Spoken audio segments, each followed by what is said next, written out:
Thank you very much, but I never got a chance to. You promised me I could say something. You've been saying quite a bit.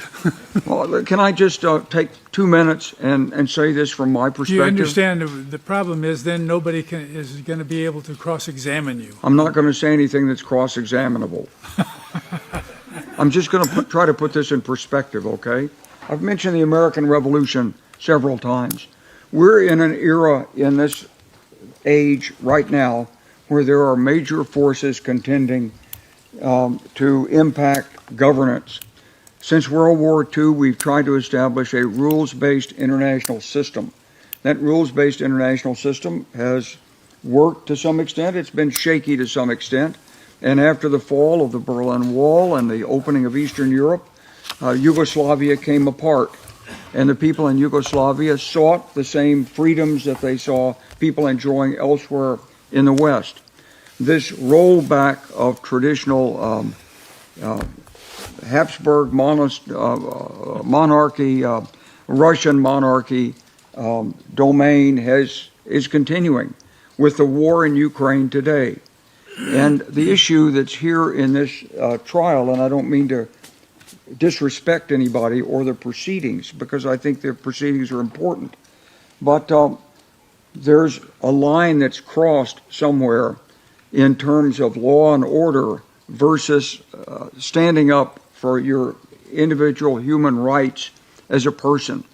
And that line was crossed by the KLA somewhere in the early 1990s when they simply rejected Serb repression and did their best to resist it.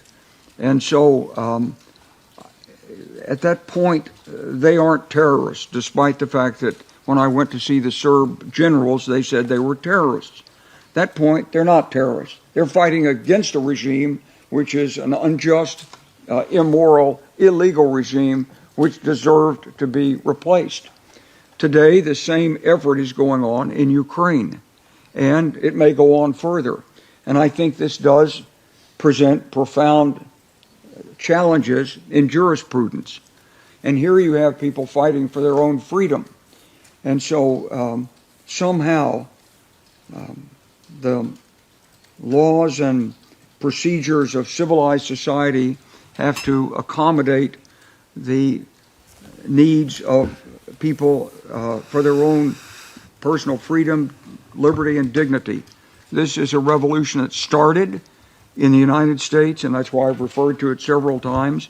And those American patriots in 1775, 1774 were considered terrorists by the very British who are American allies today.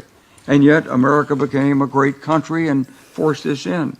So I think we have to, as we go through these proceedings, and whether this goes forward or whether there's Ukrainian proceedings or whatever, I think we have to understand that there's an application for criminal laws and criminal liability, and there are higher strategic issues that sometimes override what individual responsibilities and capabilities are.